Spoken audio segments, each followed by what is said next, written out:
Pernah kepikiran soal biaya pendidikan anak? Pasti suka bikin pusing kan? Nah, tenang aja. Di sini kita bakal ubah semua kekhawatiran itu jadi sebuah rencana yang konkret, simple dan bisa langsung diaplikasikan. Oke, kita mulai dari akar masalahnya dulu ya. Coba deh lihat ini. Ini tuh kayak perlombaan lari yang nggak adil banget. Bunga tabungan kita, ya paling cuma 2%. Inflasi umum sekitar 4%. Tapi, inflasi pendidikan gila bisa sampai 15% per tahun. Ini dia nih, musuh utama kita. Terus, artinya apa sih angka 15% itu dalam rupiah? Gini deh gampangnya. Kalau biaya kuliah hari ini, katakanlah 50 juta, 18 tahun lagi, angka itu bisa jadi 300 juta rupiah. 300 juta! Ini bukan aku nakutin loh. Ini beneran proyeksi yang harus kita siapin dari sekarang. Nah, pertanyaannya sekarang, cukup nggak sih kalau kita cuma ngandelin tabungan biasa buat ngejar angka segitu? Kalau kita lihat angka-angka tadi, kayaknya kita harus jujur sama diri sendiri deh. Strategi kita sekarang udah bener atau belum? Oke, cukup ya bahas masalahnya. Sekarang kita fokus ke solusinya.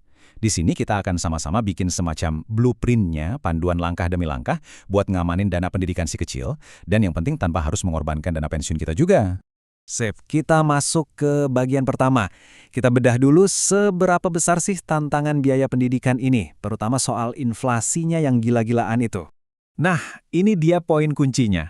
Banyak banget dari kita yang mikir, nabung di bank aja kan paling aman. Betul, aman, tapi untuk jangka pendek. Buat tujuan belasan tahun ke depan, kayak dana pendidikan, ngandelin tabungan bank itu ibarat lari di tempat. Nggak bakal kemana-mana, malah ketinggalan jauh sama inflasi. Lanjut ke bagian kedua, kita hitung targetnya. Gimana mau menembak sasaran kalau kita nggak tahu sasarannya di mana kan?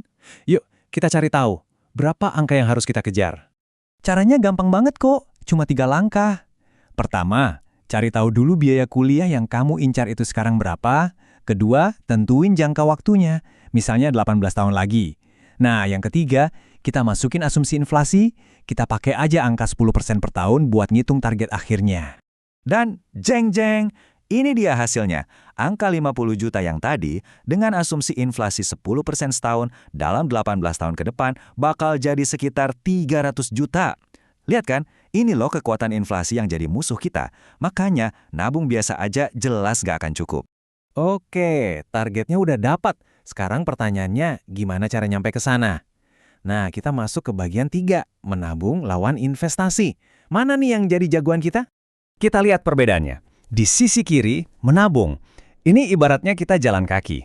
Aman, resikonya rendah, tapi ya gitu, lambat banget dan pasti kesalip sama inflasi. Nah, di sisi kanan, investasi. Ini kayak naik roket. Memang ada turbulensinya, ada resikonya, tapi cuma ini satu-satunya cara yang bisa bikin kita melesat lebih cepat dari inflasi dan sampai ke tujuan. Sip. Jadi kita semua setuju ya, investasi adalah jalannya. Terus, investasinya kemana? Nah, kita masuk ke bagian 4. Ngebangun portofolio aset yang pas. Untuk tujuan jangka panjang kayak gini, kita nggak bisa taruh semua telur di satu keranjang. Kita butuh kombinasi yang seimbang. Contohnya nih, 70% kita taruh di aset pertumbuhan, kayak saham. Ini mesinnya buat ngejar imbal hasil tinggi. Terus 30%-nya lagi kita taruh di aset yang lebih aman, kayak emas. Buat remnya, buat jaga-jaga kalau pasar lagi goyang.